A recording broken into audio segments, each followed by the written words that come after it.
Hi everyone, my name is Kai. So this is going to be part one of many videos I want to make about the signs and symptoms I have as an autistic person. I'll be examining my past experiences and my current experiences in relation to the symptom list I'm going to be covering. So this was an idea I had while making my ASD diagnosis video. And before and during my process of getting a diagnosis, I used multiple websites, blogs, books, lists, and other types of media online to see how I compared to others' experiences. And I thought it might be helpful for myself and for others to go through some of the lists that I use, or even explore some new lists and seeing how I compare.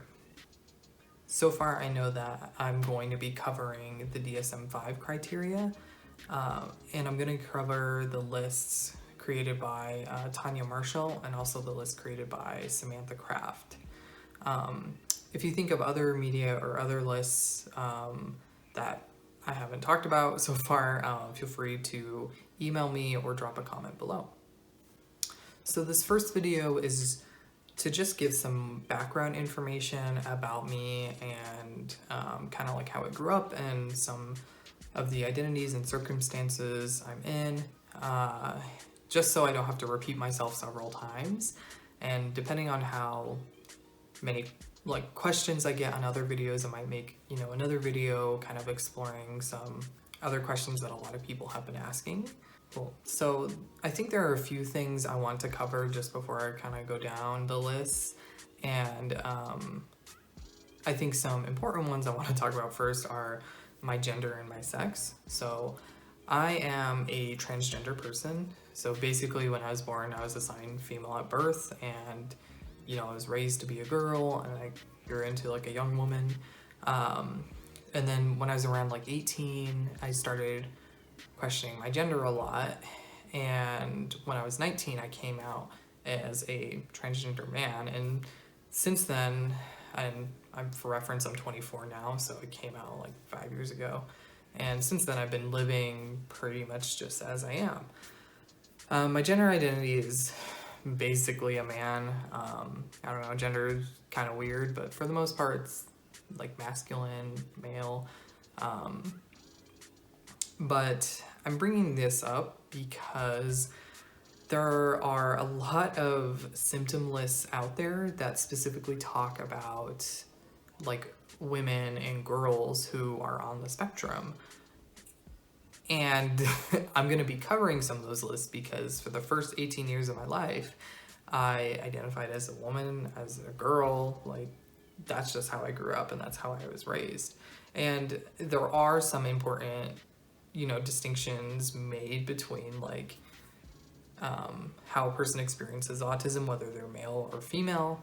I personally don't think there's a point or a good reason to talk about male autism versus female autism, because they're all just autism. There's a reason why there's a spectrum, and both men and women who experience autism differently are on that spectrum. But, that being said, if you have any questions about my experience being a transgender person or about my transition, you can ask them, as long as you also respect, my own personal boundaries and my own privacy. And if you are coming with genuine curiosity, I don't mind that. I want to think of this as a place for a lot of people to grow. I'm very understanding that not a lot of people understand what being a transgender person means or what that is. Just an additional note about language usage and me being transgender. A lot of this isn't always intuitive, but in videos when you hear me speaking about my experiences growing up, I'm going to be using my current pronouns. So I use he, him, his, and they, them, theirs pronouns. And so if you want to ask me a question about myself when I was younger, you should just keep with he, him, his, and they, them, theirs pronouns. It's going to be really confusing if you kind of flip between the both. Just wanted to make that a note to just try and make things as clear as possible. So the next thing I want to talk about is my ethnicity and my race. And so I am half Japanese and I'm half white. And I think it's really important for me to kind of talk about it because while like my immediate family and like my mom, like there wasn't a lot of like Japanese things we did. There were like a couple of things, but like I'm a third generation American, and a lot of those kind of cultural ties or traditional things were just kind of lost due to like assimilation and whatnot. But you know, there's still some of that, of the influence around, and it really does kind of like impact me even to this day, like looking back at how I was raised. And a lot of that is tied to like Japanese culture. And I can make a whole other video about like my experience being like a half Japanese and half white person in America, and like there's a lot of things I could talk about. But you know, a couple of things that kind of set me and like my family apart are like experiencing racism in America as Americans. And obviously like a lot of people of color in America have this experience of experiencing racism, but it's different depending on which group you talk about. And some of you may or may not be aware, but like mental health is like a really big, not necessarily taboo, but it's very stigmatized in a lot of like Asian cultures, and especially like in Japanese culture. And it affected my mom and it affected me a lot. And it really, I think, had a big impact on, you know, one of the reasons why I was undiagnosed for so long. But that is something I wanted to talk about. I also didn't want to answer like a billion questions about people trying to guess what race I am when, you know, there's a lot of other interesting things about me. But I know it's going to be a question, so I might as well just answer it here now. And the last and kind of like longest portion I want to talk about is my general upbringing. So I guess like content warning, talking about like parental death and mental illness for people. So my father passed away when I was around 2 years old, and he had a heart attack, and he was pretty young, and he was also the primary caregiver for me.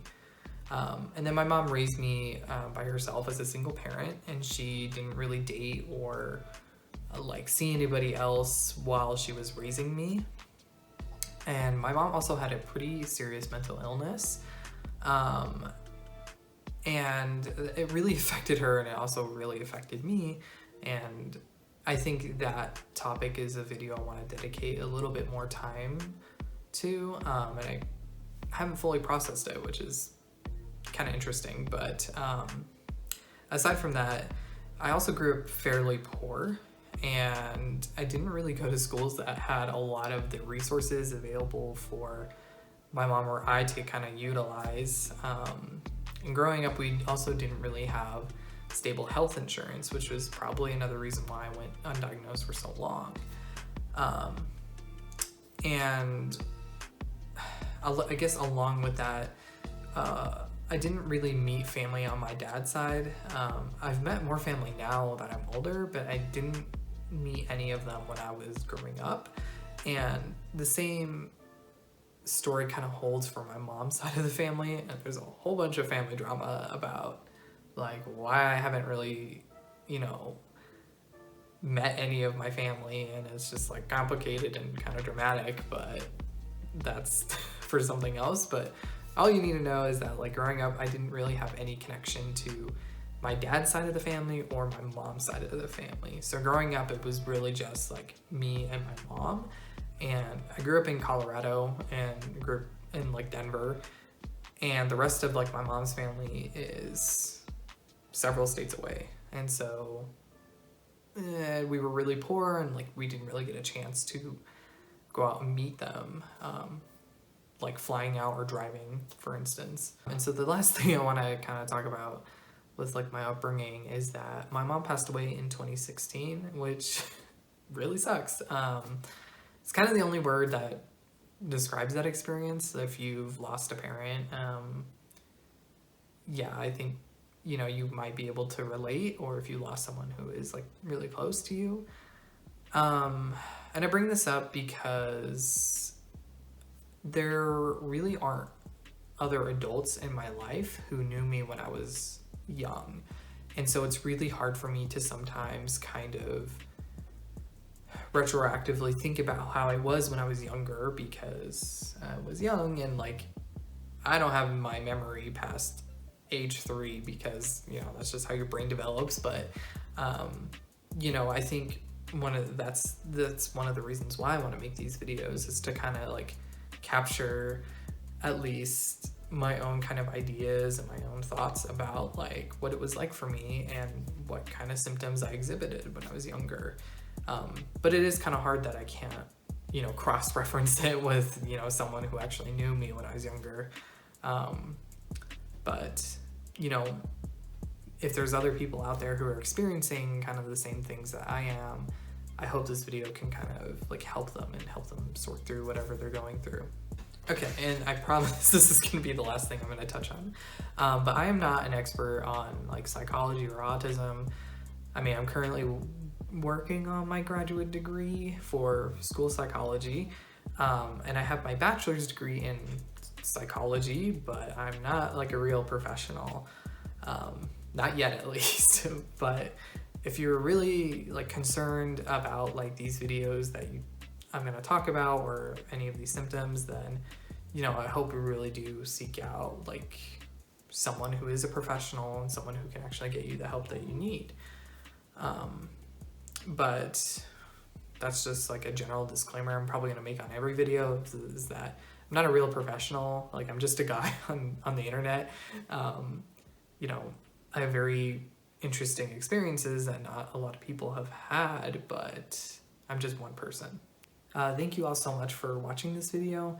If you want to see the videos where I go over the symptom lists and stuff, then please subscribe. That's probably the best way to be notified of, you know, when those videos are going to be up. I'm not entirely sure when they'll be up. I'm currently working on the DSM-5 video, and that's being a little bit more time consuming because there's a lot of like really weird technical jargon that I have to translate to make it a little bit more accessible. But they are going to be coming pretty soon. And if you have more questions about me, or, you know, there are things that you want to know, please comment them below and I'll do my best to answer them.